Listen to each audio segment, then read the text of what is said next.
Hello, everyone. I'm going to talk a bit more about voice training today. So, last time I talked a bit about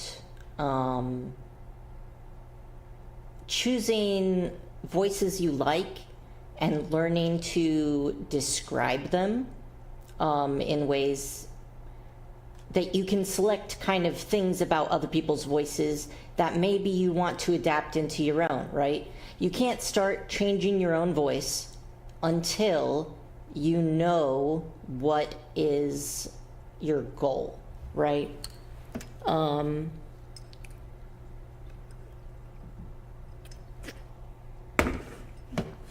So, more talking about like the difference between like what causes a voice to be read as masculine or feminine.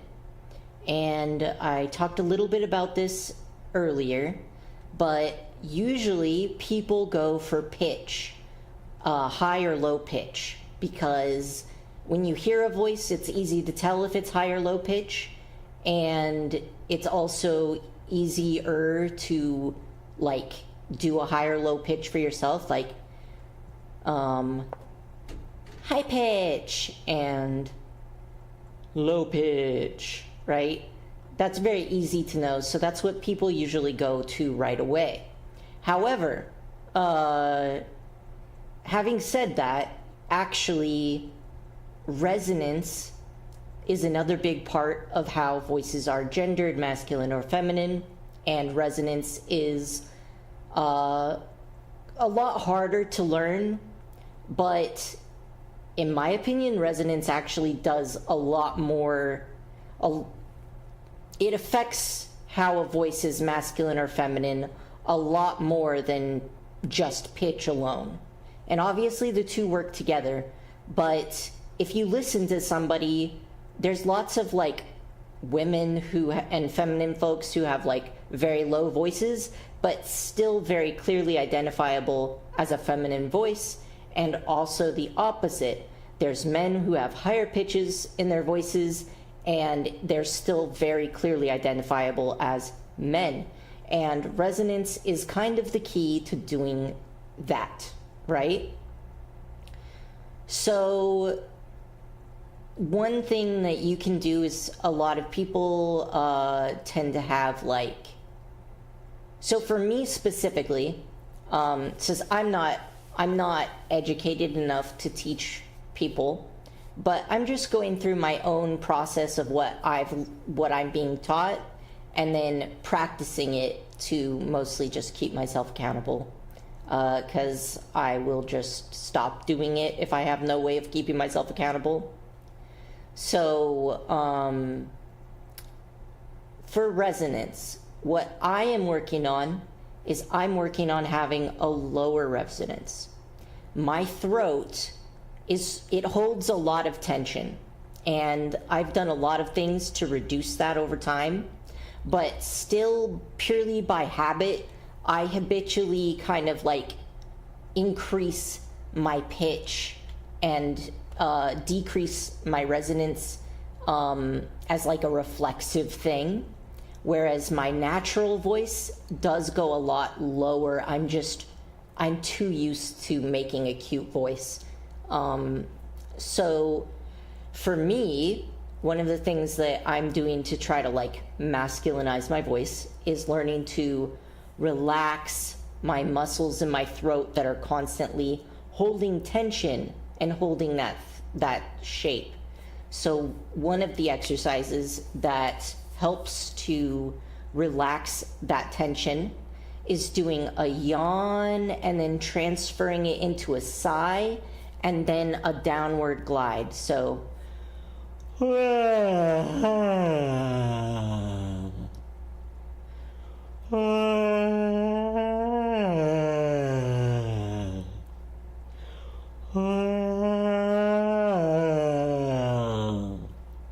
I'm supposed to be doing that multiple times throughout the day, and I've slacked off on it.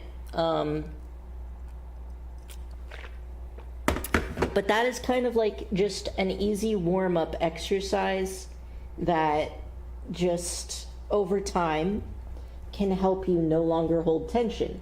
And the tension is not important only for the sound of your voice, but also for the fact that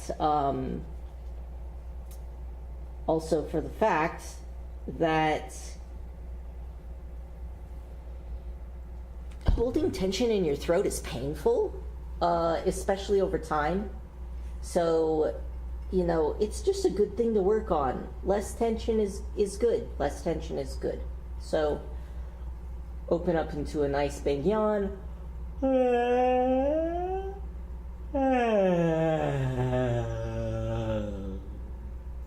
And then let it out as a sigh.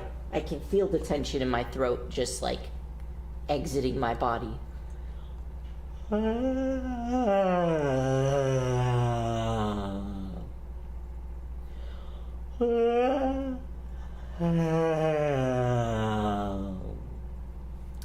another tip for making your resonance larger is if it's a cold day and you want to see your breath, or if you're trying to blow on your hands to warm them up, you are going to breathe out in a way that pushes your chest, especially your upper chest, like under your collarbone, it pushes it outwards. And that creates a larger resonant space in your chest. So,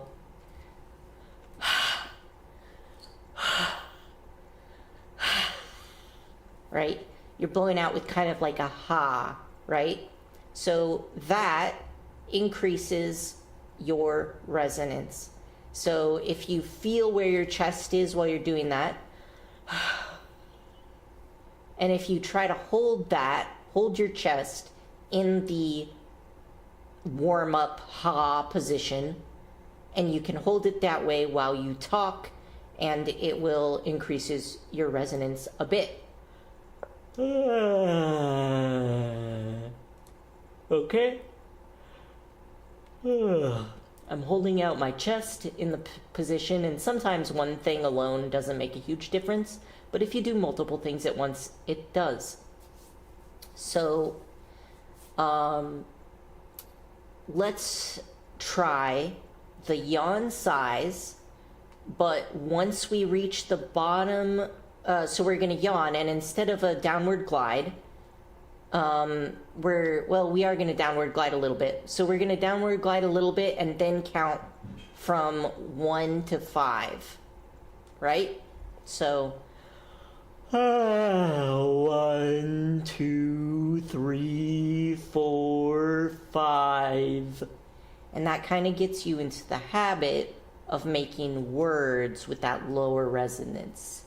And my model is going to bounce everywhere because my cat is trying to make friends with my phone. And yeah, that happens. All right, so yawn. 1, 2, 3, 4, 5. And as you do it more and more, you can try to go more casual with it. So, 1, 2, 3, 4, 5. 1, 2, 3, 4, 5.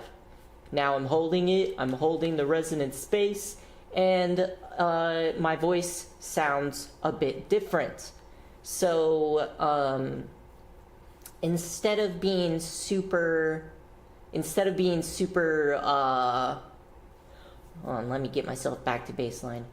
1, 2, 3, 4, 5. So instead of making yourself really strict on one thing, you want to try to go through for like a vibe or a set, because everybody's voice has variations and you aren't going to be able to do only the same thing all the time. So come in. And sandwich. Ah, thank you. Sandwich. Beautiful. I'll take some food break after I do a couple of these thingies. Nice. Thank you. Yeah, so getting myself back to baseline, instead of counting, You can also do like random words. The important thing is you need to do phrases that are rote memory, because trying to force yourself to learn a new thing with your voice takes up your brain capacity, right? And what that does is that if you have to think about what you're saying, then you aren't going to be thinking about the changes you need to do in your voice, and your voice is not going to you're going to slip out of it unconsciously, basically. So that's why it's good to just do things for, like, you know, the days of the week or the months of the year, counting numbers, list the colors of the rainbow, something that is so easy to do without even thinking, right? So, 1, 2, 3, 4, 5. And when you do it at first, if you go super, like, if I go as low as possible, I'm going to sound like Barney or like Patrick Star, right? So, 1, 2, 3, 4, 5. Right? That sounds very, very Barney-ish, very Patrick-y. So instead you can do it a little bit less. Like, you don't have to go all the way. When you're making changes with your voice, you could choose to only go 80% or 50% or whatever, right? So 1, 2, 3, 4, 5. 1, 2, 3, 4, 5. Air, water, earth, fire. Monday, Tuesday, Wednesday, Thursday, Friday. January, February, March, April, May, right? So you do that and you're gonna get it. Another thing you can do during your warm-up is like your trills, right? So in my singing exercises, I do tongue out trills, where you stick your tongue out and then you vibrate your upper lip against your tongue and you make it do things. So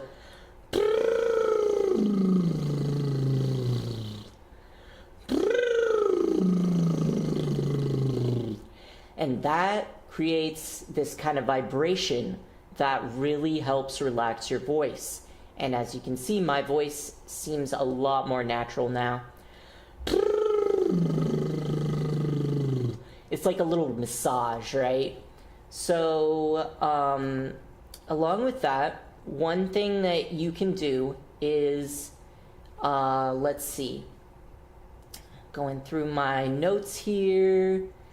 Make a list of phrases that you say on a regular basis. So for me, one thing I often say is like, that's life, I guess. So I would just practice saying that line over and over and over again. That happens sometimes. And then, so let's do the yawns and then those. Well, that's life, I guess. That's life, I guess. That's life, I guess. That's life, I guess. That's life, I guess. That's life, I guess.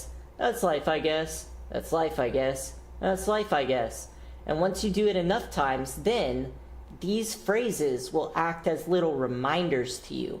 So you want to train it until you say that phrase on like an instinctual level. That's life, I guess. That's life, I guess. That's life, I guess. That's life, I guess. That's life, I guess. And you can change up the stacks. Stacks are like the intonation, which words have emphasis. So that's life, I guess. That's life, I guess. That's life, I guess. That's life, I guess.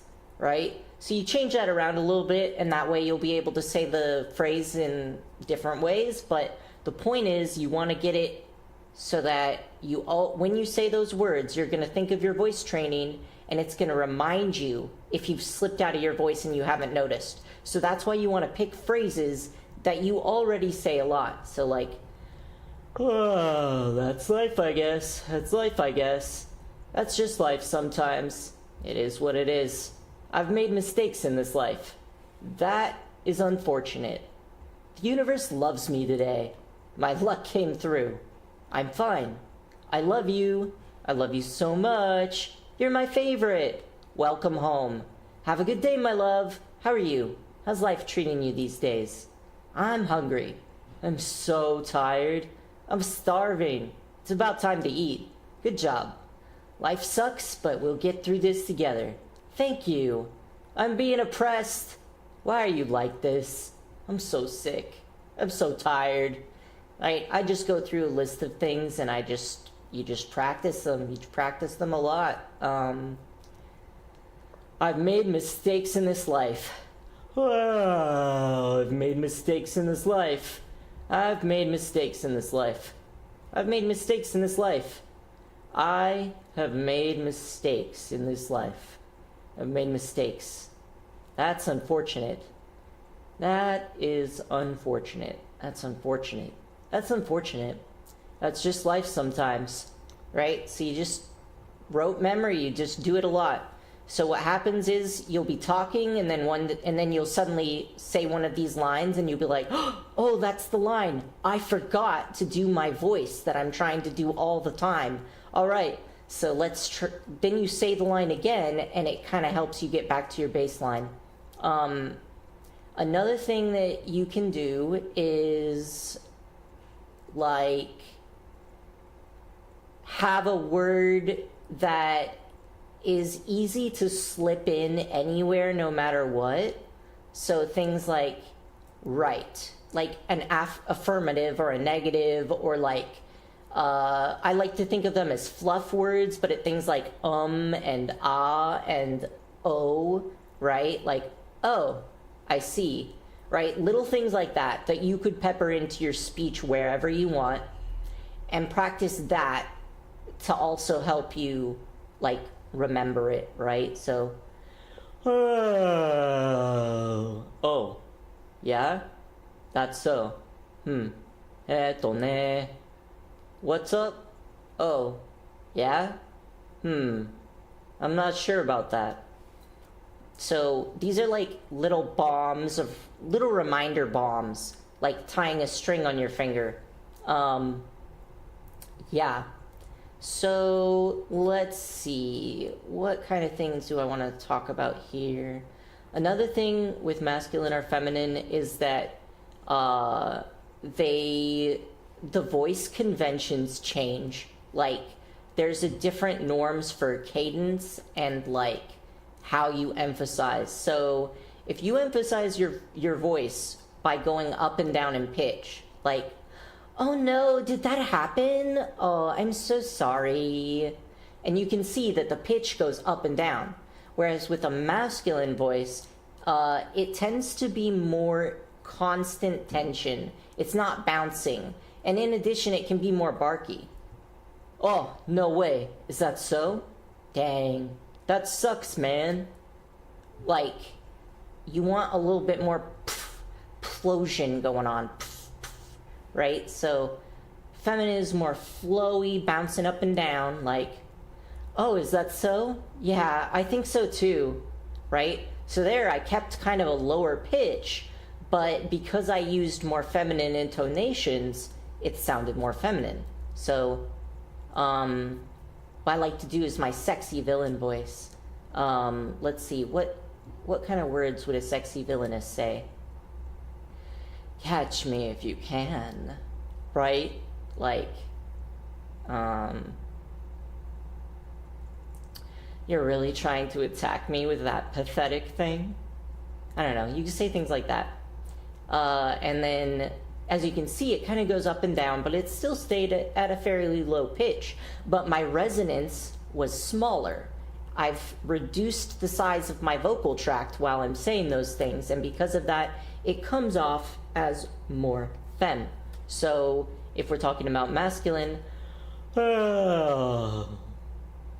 catch me if you can. Catch me if you can. Catch me if you can. Yeah. You really gonna try to attack me with that thing? Really? You think that's gonna work out for you, buddy? Well, good luck with that, right? So that's more even, and there's more like barky, where you have a quick puff of, right? Yeah, I think that that might be enough for today, and I'll do another one of these and talk a little bit more about other things. But for now, I'm gonna eat my lunch.